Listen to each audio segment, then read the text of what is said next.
देश में नए वेरिएंट ओमिक्रॉन ने दस्तक के साथ ही तीसरी लहर का खतरा मंडराने लगा है। ऐसे में वैक्सीनेशन अभियान में तेजी लाई जा रही है।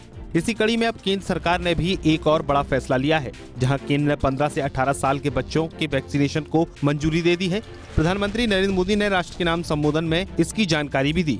पीएम मोदी के ऐलान के बाद ही अब देश के माता पिताओं के मन में एक सवाल आ रहा है कि बच्चों के वैक्सीनेशन की प्रोसेस क्या होगी। सबसे पहले आप ये जान लीजिए कि बच्चों का वैक्सीनेशन कैसे करवा सकते हैं। 3 जनवरी से बच्चों का वैक्सीनेशन किया जा रहा है। नए फैसले के तहत वैक्सीनेशन के लिए 15 से 18 साल के बच्चे पात्र होंगे। वहीं बच्चों के वैक्सीनेशन के लिए कोविन ऐप पर रजिस्ट्रेशन किया जाएगा।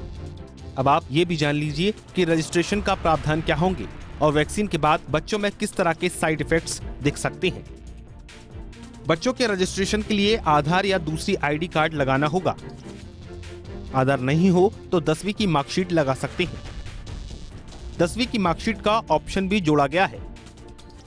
15 से 18 साल के बच्चों की संख्या 7 से 8 करोड़ के बीच है। इन्हें अभी भारत बायोटेक की कोवैक्सीन की डोज दी जाएगी। कोवैक्सीन को सरकार ने बच्चों के लिए मंजूरी दी है। 12 से 18 साल के बच्चों पर इमरजेंसी इस्तेमाल में इसकी मंजूरी दी गई है। भारत बायोटेक 2 से 18 साल के बच्चों पर इसका ट्रायल कर चुका है। इसी साल जून जुलाई में कोवैक्सीन का बच्चों पर ट्रायल किया गया था। ट्रायल में वैक्सीन बच्चों पर असरदार साबित हुई थी।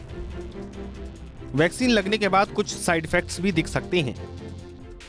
साइड इफेक्ट्स में बुखार, बदन दर्द, इंजेक्शन वाली जगह पर सूजन हो सकती है।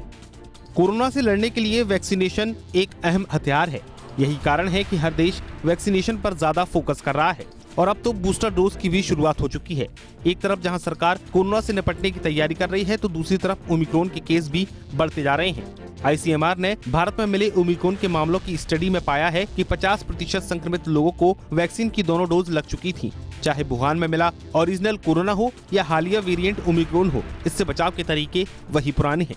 WHO का कहना है कि मास्क और सोशल डिस्टेंसिंग और बंद कमरों में वेंटिलेशन से ही कोरोना का बचाव होगा।